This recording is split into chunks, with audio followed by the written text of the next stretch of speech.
Okay.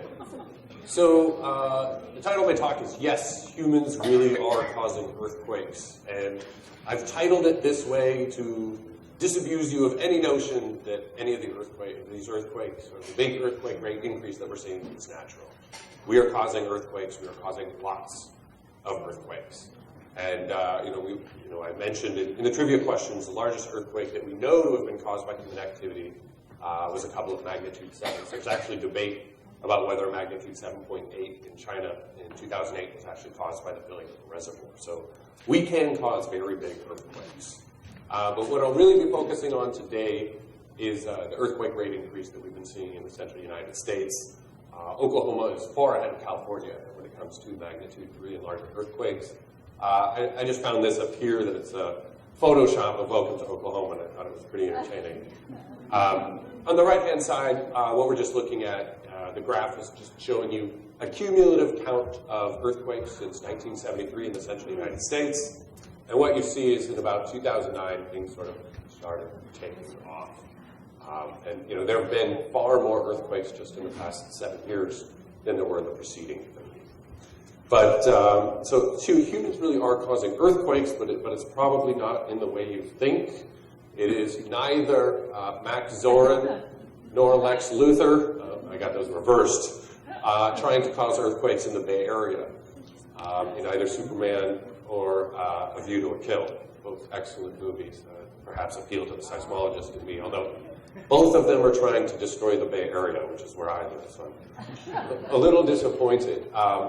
Actually, really impressively, the Superman movie, more or less the way Lex Luthor is trying to cause earthquakes is the exact way that people are causing earthquakes now. So 1979, they were really ahead of their time.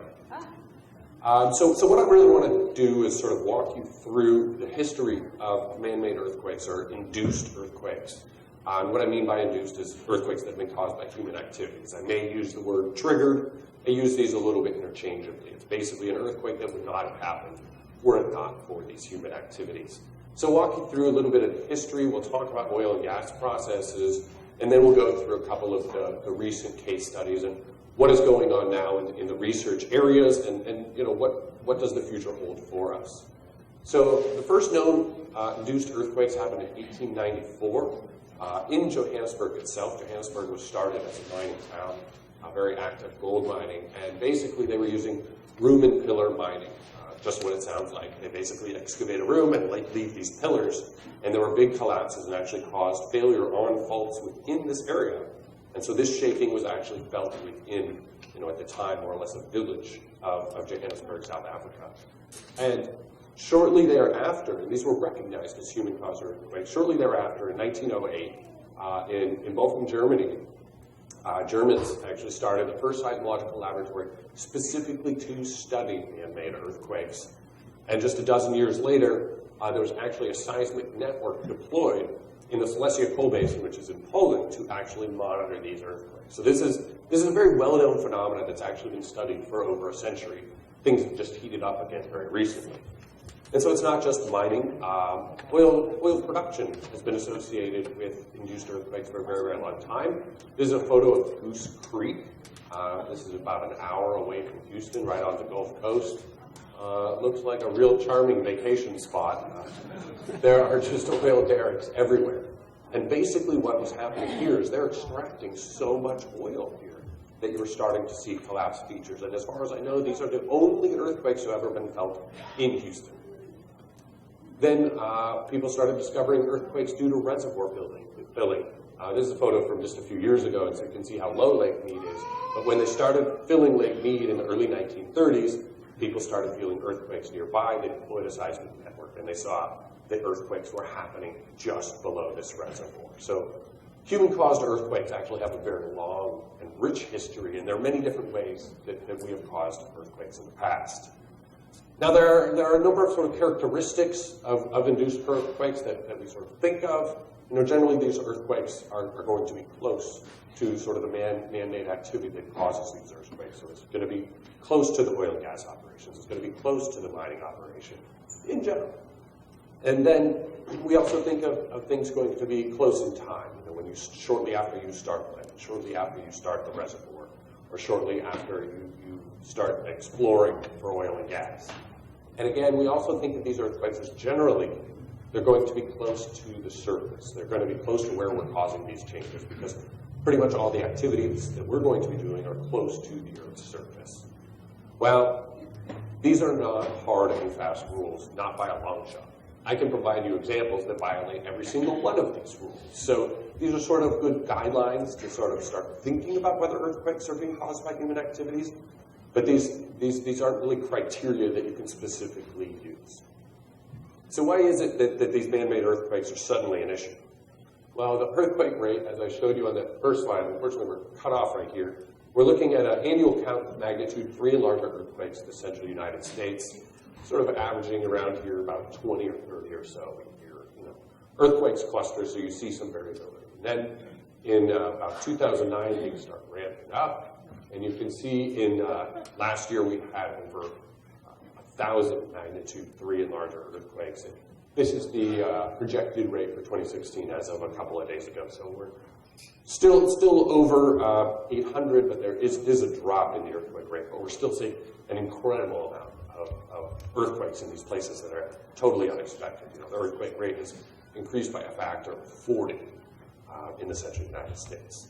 And it's not just magnitude 3s. We're starting to see larger earthquakes. We're starting to see damaging earthquakes. And these are just a couple of photos from the 2 largest injection-related earthquakes that we've seen. Damage from the 5.3 Trinidad, Colorado earthquake. You can see that this was a storage facility. It was an unreinforced masonry building, much like this building, which are pretty much the least safe buildings to be in an earthquake. But you can see more or less it just lost its facade. And then this is, again, a masonry building that was damaged by the magnitude 5.6 Prague earthquake. Yes, that is how they say it in Oklahoma. So, it's not just an earthquake rate change. It's also the earthquake distribution is very, very different. Now, I've plotted on the left-hand side a map of the magnitude 3 and larger earthquakes from 1973 to 2008, and then 2009 until just a couple of days ago. Now, there are 3 times as many earthquakes on this as there are on here, but the distribution is nothing like each other. You can see there's a real high density here in Oklahoma. Sort of looks like Texas kind of has the chicken pox, and there's a few other spots here, and there's some diffuse seismicity. But it's nothing like what we see over here where there's seismicity more or less everywhere. You do see some hot spots here like the New Madrid seismic zone, the eastern Tennessee shear zone. These are all areas of natural seismicity, but you don't see this, in particular, this high density of seismicity here in Oklahoma that we really see right here. So, as I mentioned, there were an average of 24 earthquakes a year from 1974 to 2008, and now we're up to 345 a year just in the last 7 years, but if you look just last year, we're over 1,000. So the earthquake rate is increasing still. And as a Californian, I'm perhaps a little bit jealous of Oklahoma. They got a lot more earthquakes than we do. So what's shown here is just a count, again, of 3 and larger earthquakes. And I keep coming back to magnitude 3 and larger, and that's just sort of the threshold at which we're certain, more or less certain, that we have all of the earthquakes. We're not missing earthquakes. And so we're just looking at an annual count of 3 and larger earthquakes in California, shown in blue, Oklahoma in red. You can see we're really dominating them from 1990 till 2013 here. These spikes are related to larger earthquakes. This is the Hector Mine earthquake in the desert. This is the Northridge earthquake, magnitude 6.7, that caused a lot of damage in Los Angeles. This is the Landers earthquake, again, in the desert. And this is I forgot the name, right on the border with Mexico. This is an earthquake here. So that's what these spikes are. These are earthquakes, larger earthquakes in their aftershock sequences. Oklahoma's rattling on about 1, 2, 3 magnitude 3s until 2009. And as you can see, they're far ahead of California now. And I've projected the earthquake rates for California and Oklahoma, and you can see they're well in the lead, again, for 2016. So I just want to show you an animation. Show you an animation of what the seismicity looks like in Oklahoma from 2008 forward, the dots are going to be showing you the locations of the earthquakes, sort of as a function of time. And what you'll note at the beginning, it's a pretty boring video. Not a lot of earthquakes popping up, but you will see things start to accelerate shortly. You see things are starting to pick up in November of 2011. There's going to be a large earthquake at 5.6, and that's really when things start heating up. And it gets more exciting, don't worry. You start looking up here to the north to the Hutton dewatering play, as well as the Mississippi Lime up here, coming up pretty much any second. And you can see things are radically different. It's pretty incredible. You know, I knew that this earthquake rate was really, really dramatic. A question I get a lot is, well, you know, Justin, how are all these earthquakes occurring in Oklahoma? You know, are there any faults there? Well, actually, there's pretty much faults everywhere, and Oklahoma has a lot of faults. This is a preliminary fault map released by the Oklahoma Geological Survey last year, and this was really produced in collaboration with a lot of industry partners there. And industry really came to the table and provided a lot of information on faults. You know, they know about faults because it's important to understand the geology of their oil and gas fields that they're operating in. So they know a lot of these. And if you looked at the geologic map of Oklahoma a year before, you probably would have seen about 10 faults on this map. So you know, this really has shown, you know, how much industry really has come to the table on this issue. And so there are lots of opportunities, lots of different places where you can have earthquakes. So, and just like in Oklahoma, there's more or less lots of faults everywhere, just like you would see here in Oregon as well. Now, I want to come back to the rate increase just briefly. You know, you really see that the big increase is in Oklahoma, but the increase is, there is an increase elsewhere, and it's limited to just a few areas. So we're looking at a cumulative count, again, of 3 and larger earthquakes, and what I'm going to do, so this is cumulative, this is not rate, and so this ramping upward is just showing that there's more and more earthquakes. If it was constant rate, it'd just be a line going across here. And so what I'm going to do is I'm going to sort of select out areas of active oil and gas, and you'll see this dropping down. So we subtract out Oklahoma, and we're almost back to our straight line already. I can subtract out, this is the Guy-Greenbrier sequence in Arkansas. We'll drop down a little bit more. Subtract out the Raton Basin. This is an area that I've studied. It drops even further. We can subtract out a couple of other areas in Texas as well as in New Mexico, and we're back to our average earthquake rate for pool. So what this is really showing us is that the earthquake rate change that we're seeing in the Central United States is limited to just a few different areas, and all of these areas are areas of known induced seismicity. So what is it that is actually causing these earthquakes? We've got the answer in the trivia. It's wastewater disposal, but I want to walk you through all of the different oil and gas techniques and how they might cause these earthquakes. So first, what we're looking at here is a picture of a frac job, hydraulic fracturing, which I'm guessing just about everybody picked as the source of most of these earthquakes. The largest earthquake that hydraulic fracturing has been associated with, and this is really actually hotly under debate, is a magnitude 4.6. I think the most compelling evidence that I've seen is for a 3.6. You know, maybe it could be larger, but right now hydraulic fracturing has been linked to a 4.6. And you can see it's a pretty impressive operation. Oil production, so this is just oil and gas extraction. It was linked to 2 magnitude 7s in Uzbekistan in the late 1970s and early 1980s. So this has produced some very, very large earthquakes. Wastewater disposal, which is our problem child, not a particularly impressive operation. It caused the magnitude 5.6 Prague, Oklahoma earthquake. This is a photo of a wastewater well that I visited in Weld County, just to the north of Denver, Colorado. And the last is enhanced oil recovery. The largest earthquake that it's been linked to is a magnitude 4.5. So how is it that these operations cause earthquakes? Basically, you can cause earthquakes through fluid injection in 2 different ways. I'll first talk about the way that we really don't think is related to the earthquakes, and we'll focus on the second one. So what we think is happening is with fluid injection or extraction, you're taking out or adding a lot of mass. And so basically, if you're adding a lot of mass, you're taking out mass, you're changing stress conditions, you're changing your weight on everything below it and also to the sides. And so if you're adding weight, you're going to be pressing down on this ball. And so you've changed the stress conditions that this fault is experiencing. And so this may be more or less the straw that broke the camel's back, that sort of pushed it into failure. Now, generally, this isn't what we see as being responsible for these earthquakes, or for injection-related earthquakes. Production-related earthquakes, this is the primary mechanism. By sort of pulling this load of all of this oil off, you've sort of started to unclamp this fault. It's being pressed closed by the weight of all this rock above, and it's not being pressed closed. It's a little bit easier for it to slip. What we think is responsible for most of the earthquakes related to fluid injection is actually the effect of fluid pressure. Basically, you've got this well here, you inject, and well, most of the time it goes in and you never hear from it again. Every once in a while, though, there's hydraulic connectivity between this injection layer and a fault. And so the fluid gets into the fault and more or less pries it open.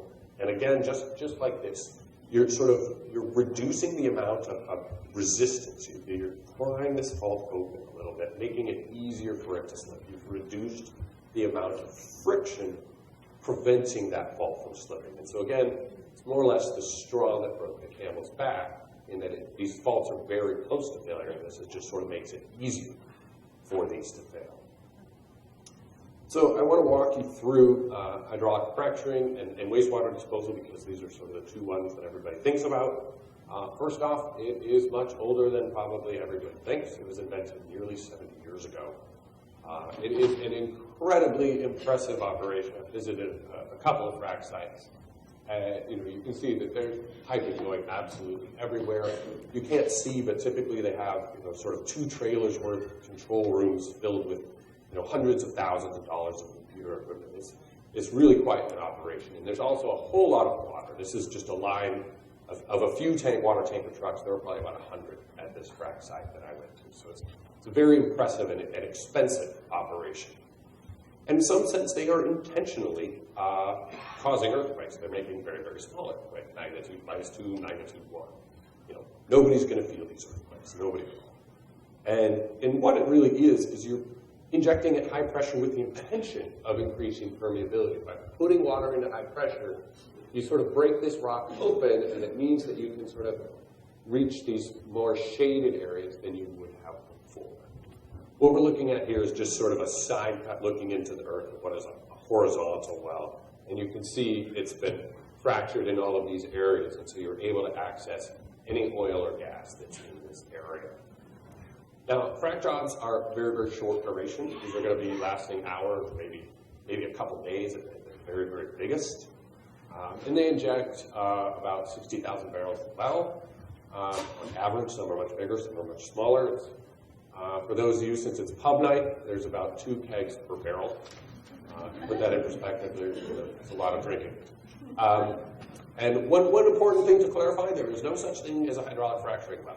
This is a production well. This is a well that you are extracting oil and gas out. You frack the well, then you suck the frac fluid out, and you start pulling out the oil. You've just pressured this up to break open these rocks so you can access more oil. But the real problem is these saltwater disposal wells. And first, I should probably clarify what is this saltwater? What is wastewater? And frac fluid certainly is part of this. Generally, oil and gas companies want to reuse frac fluid because it's expensive. So if they can, they will. And sometimes it's too contaminated and they need to dispose of it. But the real source of most of the saltwater, most of the wastewater, is what's known as co-produced water. And co-produced water is just water that comes up with oil and gas. When you're pulling up the oil, it comes with it. It's not a choice. Oil is basically the decomposition of biological material in relic oceans. And so that has sort of turned into oil, and you still have all of this even saltier water that's hanging out with it. And so it just comes up with it. And so, generally, if they can clean it up, they will. Discharge it on the surface, use it for agriculture, but oftentimes it's very, very salty.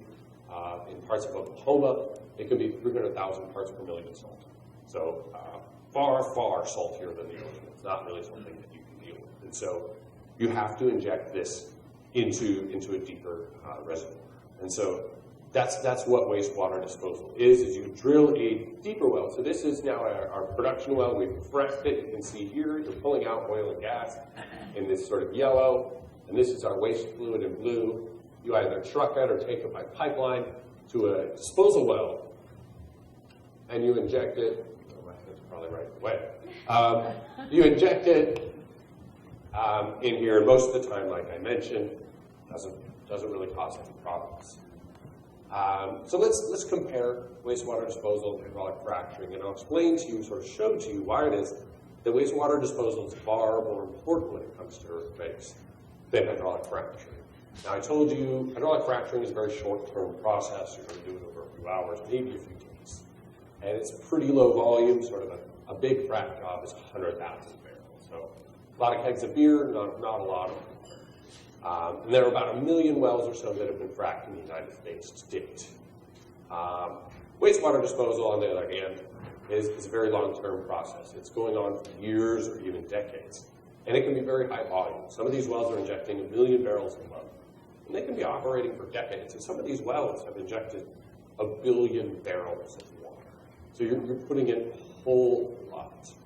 And there's about 35,000 of these wells. And if you sort of combine the long-term injection and the amount of water that's going in wastewater, you have a much larger exposure area. The volume of water is going to be affecting a much larger area. And the pressures are going to be affecting the area for a much longer period of time because you're injecting for a much longer period of time. And so you could expect reasonably that wastewater disposal is going to cause more earthquakes because you're affecting a larger area over a much longer period of time than you are with a frac job. And that's more or less what we actually see. There are many, many fault earthquakes associated with wastewater disposal, many damaging earthquakes, and very few fault earthquakes associated with fracking. And as far as I know, no damaging earthquakes. So this, if you take anything away from this talk, please take this away. Fracking is not the evil thing, at least when it comes to this perspective. We can get into fluid contamination at a later date. I'm a seismologist, not a chemist. So what's really changed? I've just told you that wastewater disposal is an old process. I told you hydraulic fracturing is an old process. Why are we suddenly seeing all of these earthquakes? Well, what's changed is drilling technology, but it's not fracking. It's not wastewater disposal.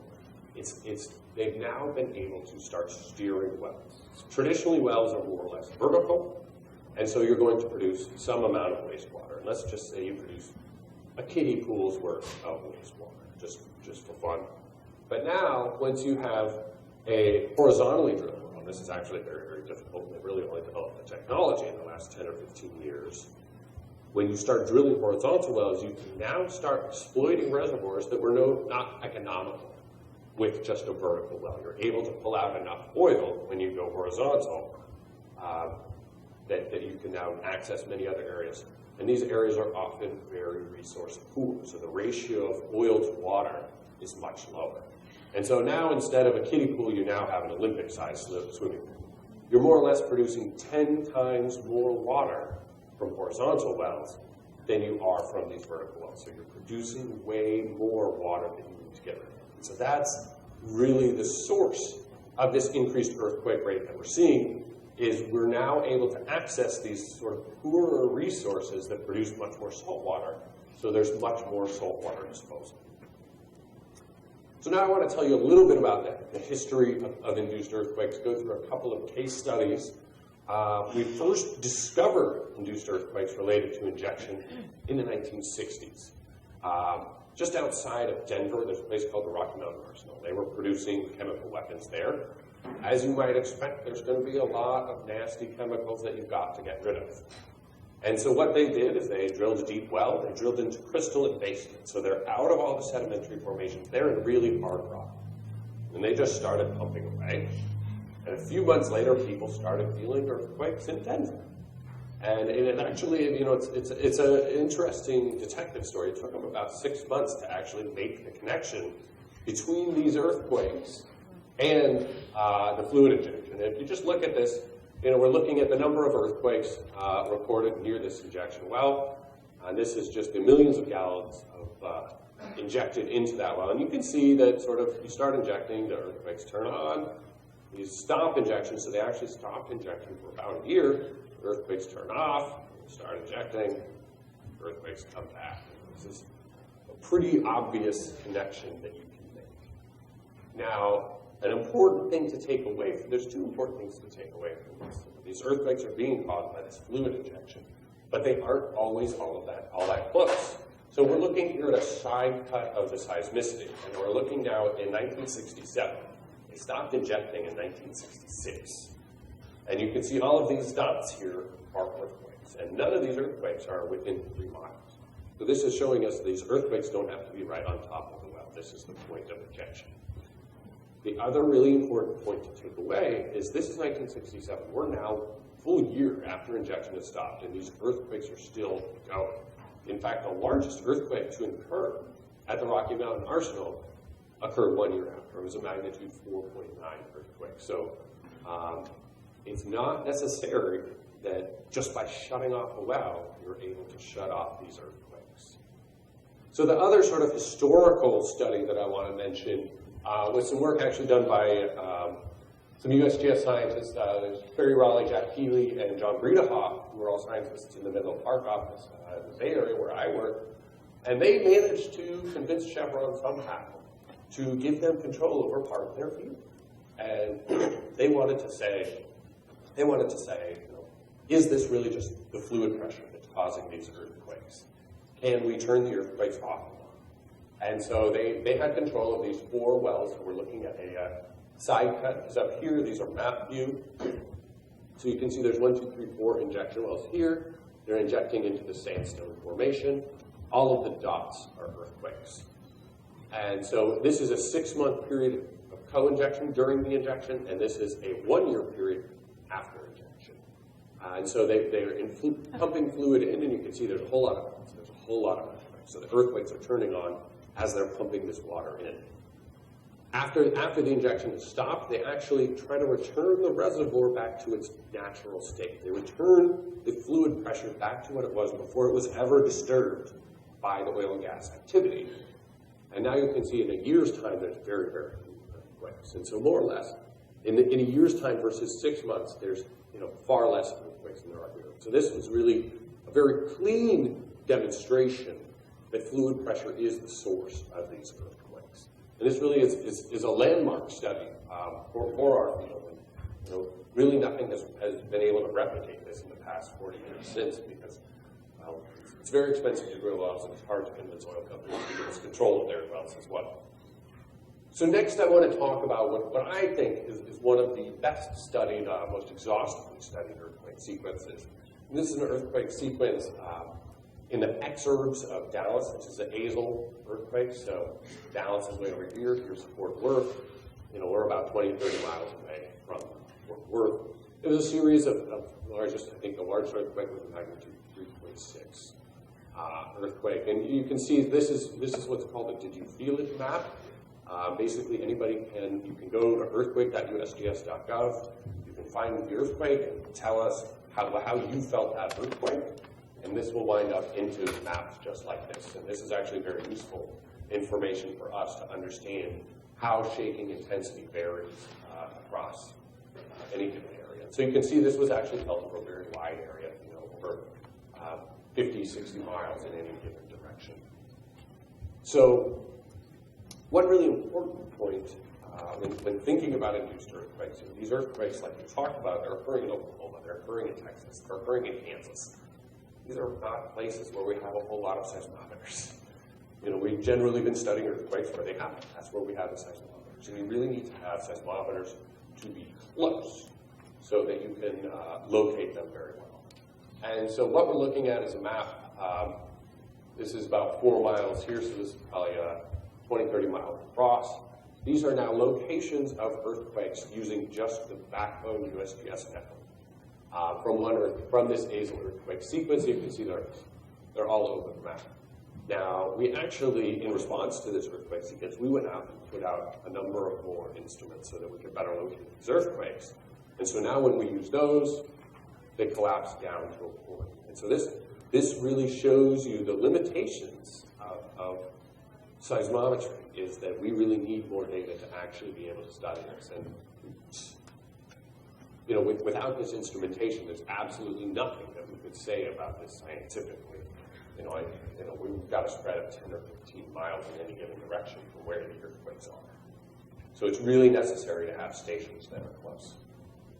So in a study that was published last year by Matt Hornbach and some colleagues from Southern Methodist University as well as the USGS, they tried to understand why there were earthquakes near Basel, and they really went through basically the entire list of ways that these earthquakes could be caused. Were they caused naturally? Are they natural earthquakes?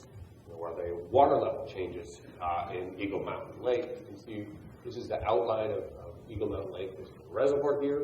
Is it due to water table decline? This is in the area of time of massive drought in Texas. Was it due to production? This is Texas. There's oil and gas production just about everywhere.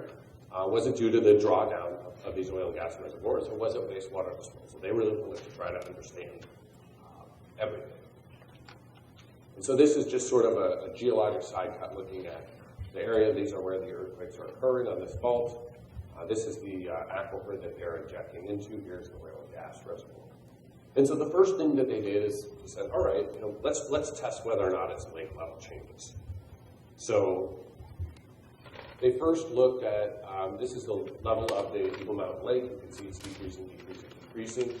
The earthquakes occurred about here, and so the lake level is actually very, very low. There were other times where there was low lake levels, but this really appears to be the longest period where lake levels are low. So they computed sort of the stress changes at the depth where the earthquakes were occurring.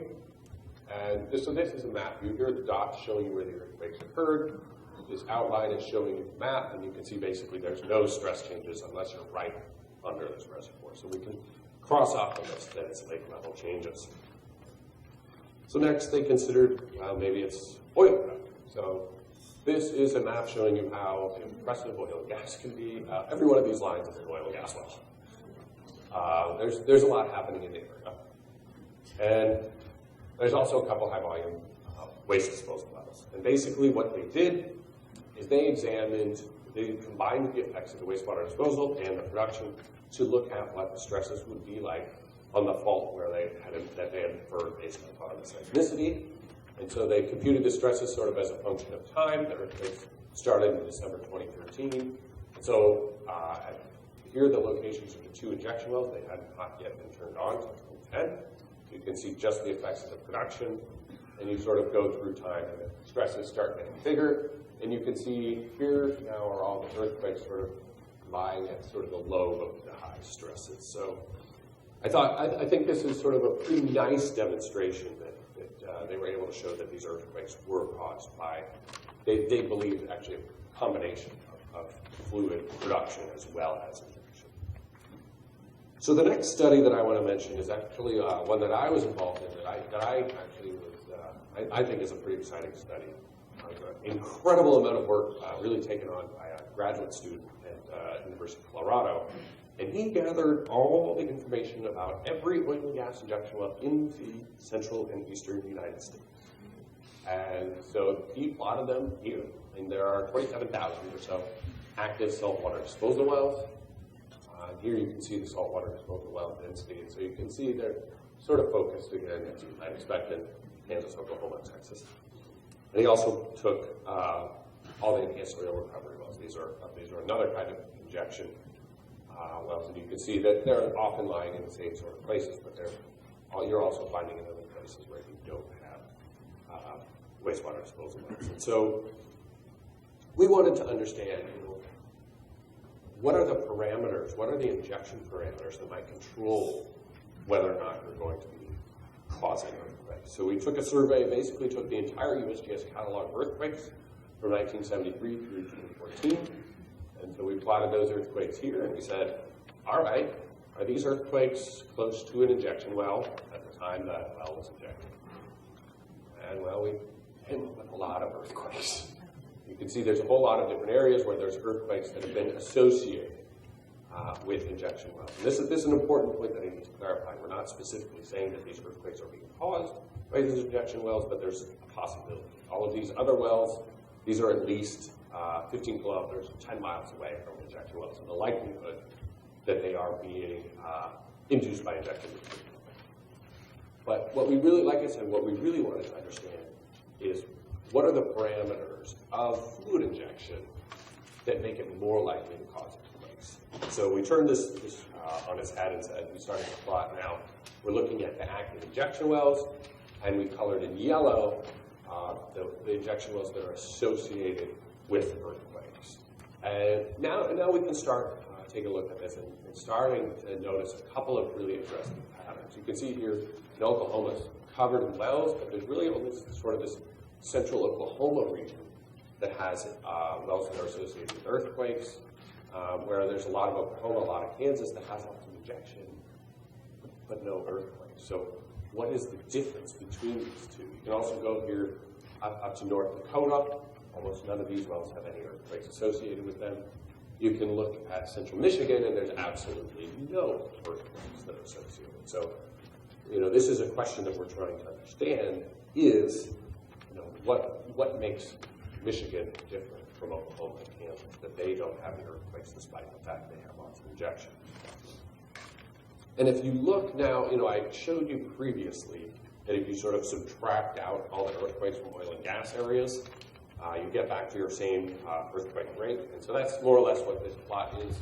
Once more, shown in gray is the background earthquake rate. Shown in red are associated earthquakes, so earthquakes that could potentially be induced.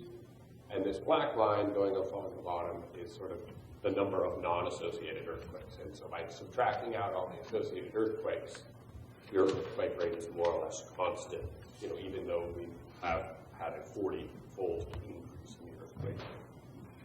So the obvious question is, maybe we just have more wells. Maybe we have more injection wells now, and that's what's causing this. That's not actually the case. This is just a number of injection wells that were completed each year, and you can see, we are in a period of high number of wells that have been drilled, but we had similarly high periods of drilling, and there wasn't a significant change. And so it doesn't appear just that it's a specific, just the number of wells. There's something a little more complex. So sort of the two parameters that people really think about that could be affecting whether or not a well induces earthquakes are the injection rate and the total injected volume. And so what we did is we counted all of our wells and sort of binned them up by injection rate or cumulative injection volume and said what percentage of these wells are associated with earthquakes? What percentage of these wells are within 15 kilometers of an earthquake? And so we're just going across here at maximum injection rate. We're more or less sort of staying right in this average of 41% or so of these wells. But at about 100,000, 200,000 barrels a month, we start turning upwards. And now at 1 million barrels a month, a good 90% of the wells injecting at 1 million barrels a month are associated with earthquakes. And these red lines are just showing you confidence bounds, where if you're falling outside of these, it is statistically improbable that what you're seeing is random. And so we can pretty confidently say when you're injecting over 100, 200,000 barrels a month, the probability of inducing an earthquake is higher. But if we look at total injected volume, you can see that we more or less rattle around sort of in between these values the entire way. So it does not appear that the total injected volume really has a significant control on whether you're going to be inducing earthquakes. Now, we also explored a couple of other parameters. We looked at proximity to basement, so how close you're injecting to this competent hard rock that can actually really sustain the stress needed to produce an earthquake. And we saw no real correlation, except for the the areas where the basement is so far down, there's just no communication. When the basement is very, very far down, we don't see anything. But if you're within 5 or 6 kilometers, it doesn't matter the depth of injection. We don't see any connection between injection pressure and whether or not you're having earthquakes, which again is something we were really surprised by. But there's another thing that we really can't control for, which is the geologic factors. This is just something that we just don't have a good handle on. We need to know, what are the stresses in the area?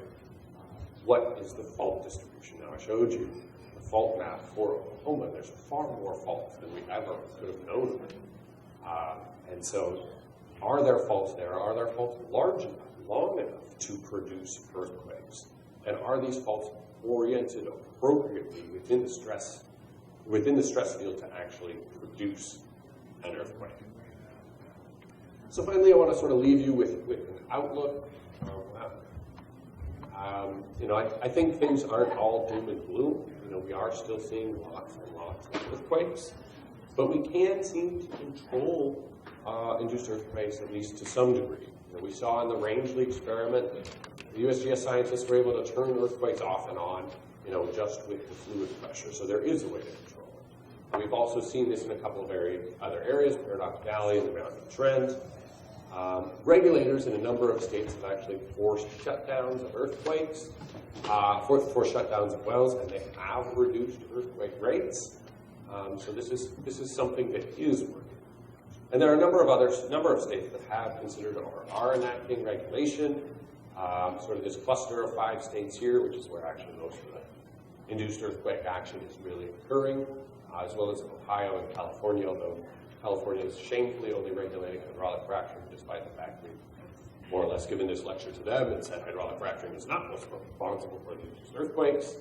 But people are actually taking action, and it is actually having an effect. The decrease in the earthquake rate that we're observing in Oklahoma and Kansas is almost certainly due to these regulations, as well as the drop in the price of oil.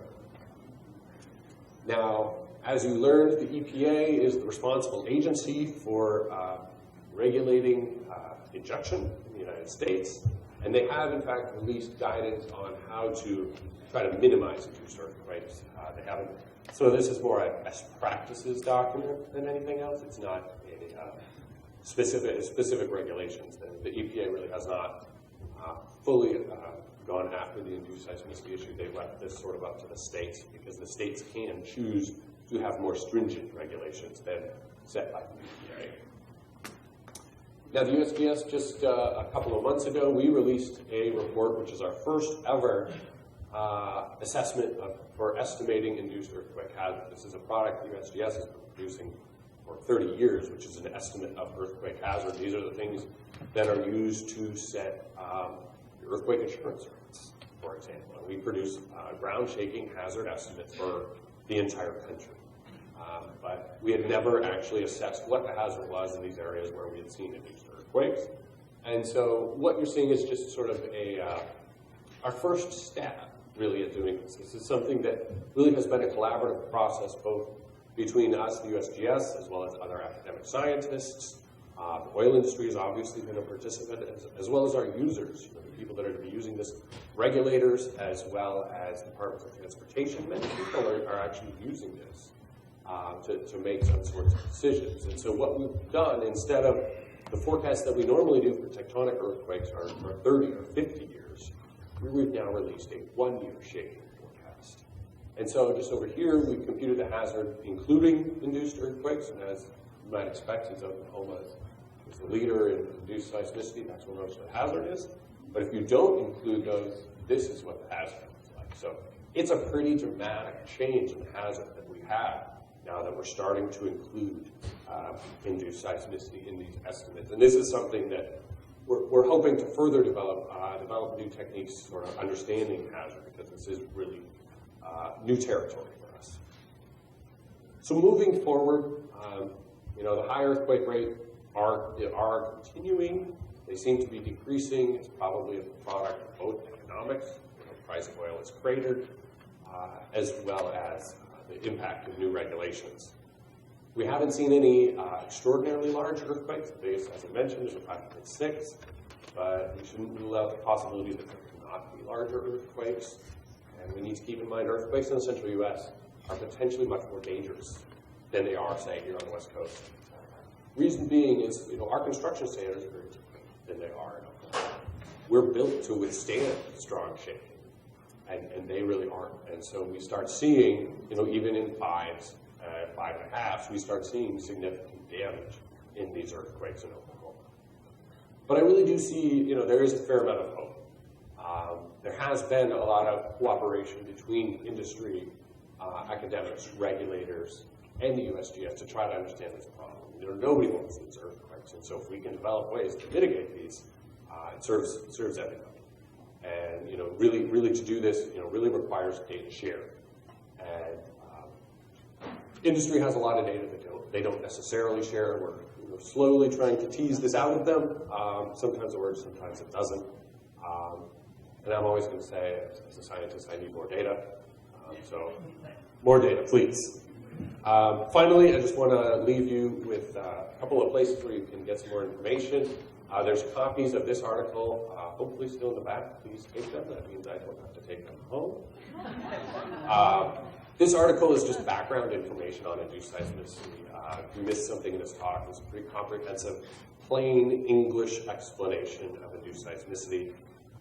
Also on the right is just a picture of the front page of our induced seismicity website, which you can find here. And I'll just leave you with an image. This presentation was actually brought to you by two different seismology professional organizations, the Incorporated Research Institutions for Seismology and the Seismological Society of America. Thanks.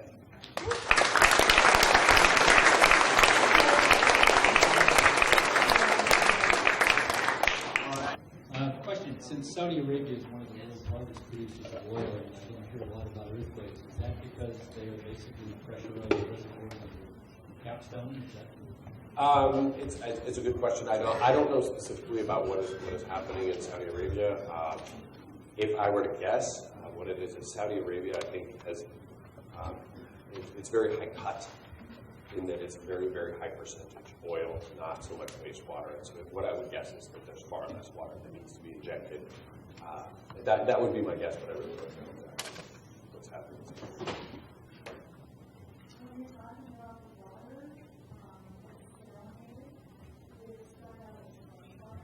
No, so this is, oil comes from relic oceans. It's basically the decomposed biological components. And so this is old ocean, and so it's just salty water that's from the ocean. So it typically winds up even saltier, as the biological components are taken out of it.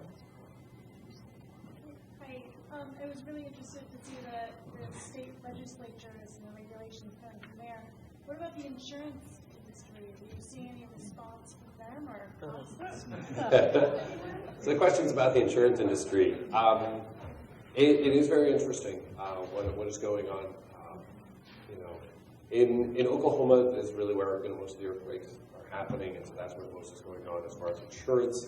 The insurance commissioner in Oklahoma has actually advised homeowners to get earthquake insurance, but now many of the insurers are denying claims that for earthquakes that they believe are induced.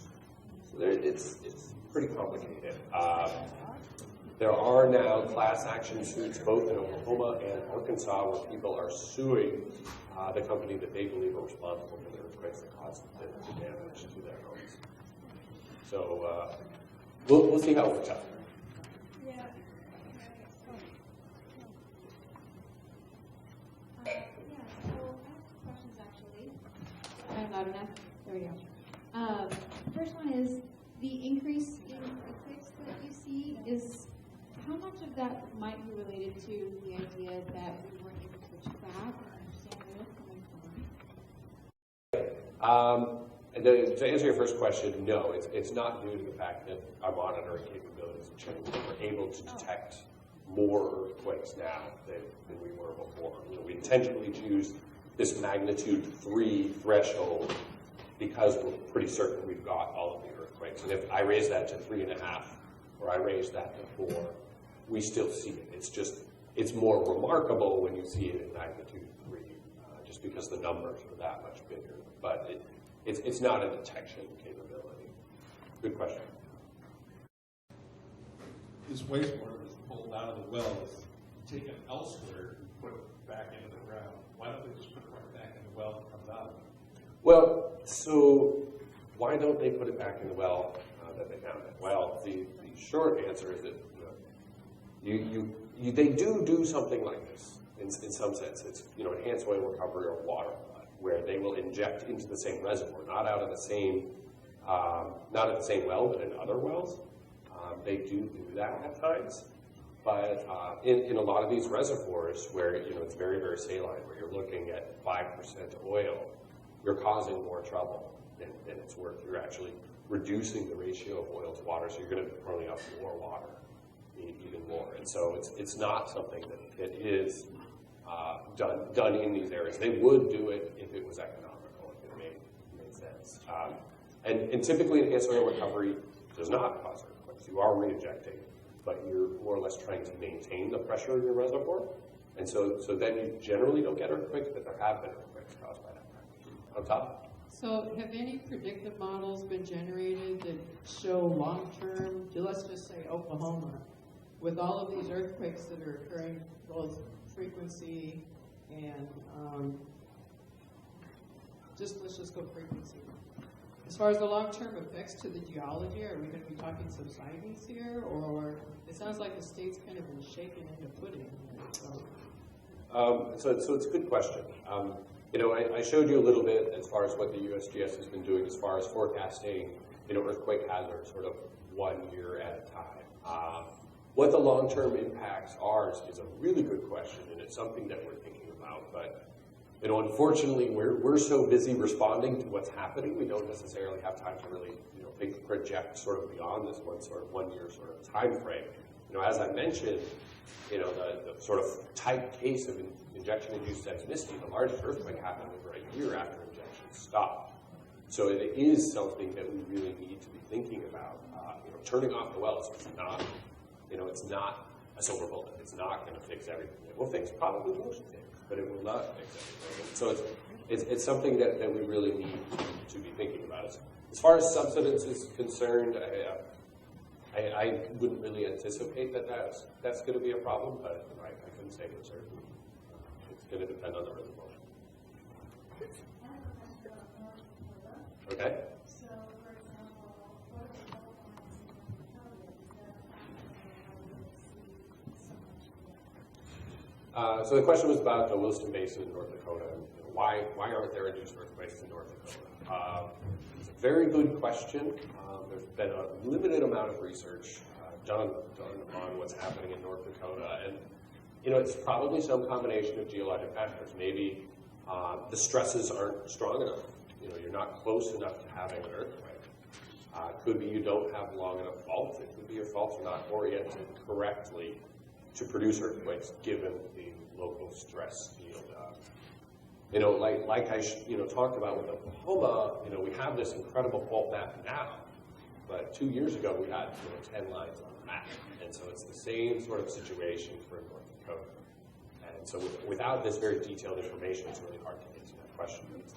It's a really good question, and it's something that I think about a lot. Is what makes North Dakota different from Oklahoma? If we can figure this out, we can probably control these earthquakes to some degree. So it's an important question. It's something we're working on. I'm wondering if you know what the economic impact of negative economic impact in terms of all these earthquakes have been, and also in environmental regulation where it's often kind of a balance between the value of the products that's kind of coming out, whatever it is, agriculture or energy or whatever, and the cost of regulation. What do you think is the best solution, and what do you think is the most likely solution? As far as the cost of the earthquakes, it's really hard for me to say. There has been a fair amount of damage, but no catastrophic damage as of yet.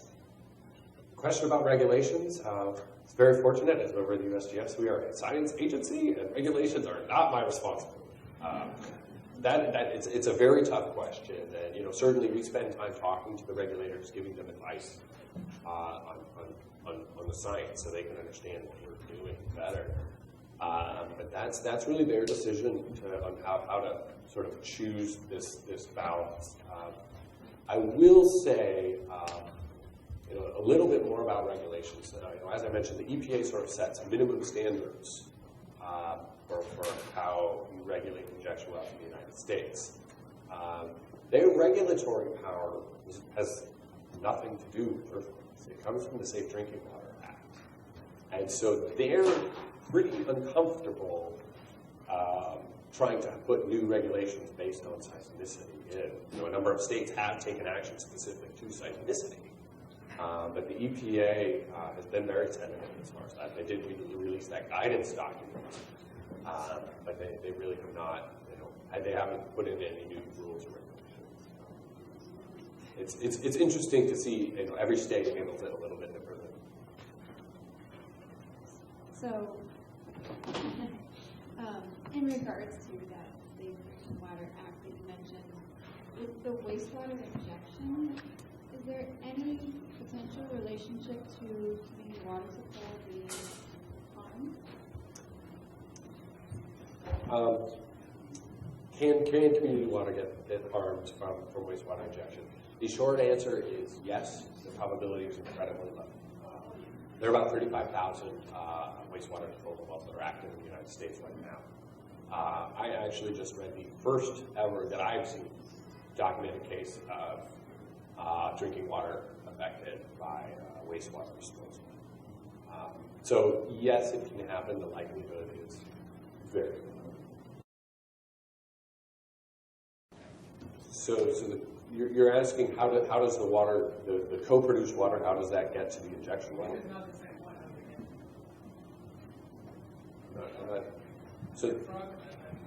Okay. So the co-produced water, which is the main source of this wastewater that's disposed of, it's either trucked or taken in pipeline.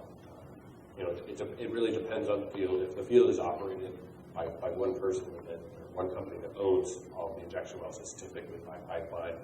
Oftentimes there's mom and pop operations where they own one or two wastewater disposal wells. People will truck that water. You mentioned before that maybe in Saudi Arabia there's less salt water produced in production wells. What factors would control how much salt water is produced? Things like the age of the reservoir or the petroleum is migrated or proximity to salt domes or something like that? What factors? So it's really the geologic history that controls what the ratio of oil to salt water is, and that's going to have to do with sort of the age, how long that ocean has been sitting there, and how much sort of biological components are in there. So I don't think there's an easy rule of thumb to it. You look at sort of the original plays in like Texas, and you're looking at nearly 100% oil. But as time has gone on, the easy plays are less and less. The more difficult plays are more and more, and so you start getting more salt water. And so we're just sort of going. That's sort of where everything is going. Question down here.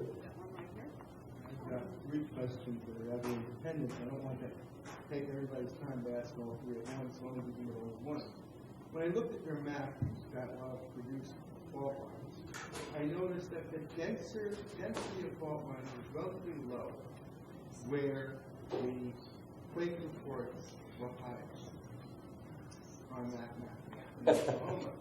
I also noticed, so that's one question. So there's lots of earthquakes up there, not a lot of faults. Yes. Okay. The sub-question to that question is, is it possible that the mere injection of the water generates faults? Okay, so to answer the first part of your question, I have not actually ever noticed that until just now.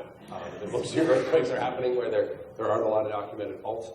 I have a good answer for that, though. The Mississippi Lime and the Hutton, these are new formations. These are new plays. Working here in Oklahoma City and eastern Oklahoma, these are 100-plus-year-old plays. And so the documentation of what's going on there is going to be far better. And they're also, because they're old plays, industry is more likely to share information than they are in the new place where people are going. Now, the second question was about, can injection create faults? Yes and no. It's not going to be creating faults where you're going to be producing magnitude 3s, magnitude 4s, magnitude 5s. These are all occurring on pre-existing faults. A magnitude 5 earthquake, that's going to rupture, a few miles of fault, and you're just not going to be able to create that with the injection. There's got to be a plan of weakness right there.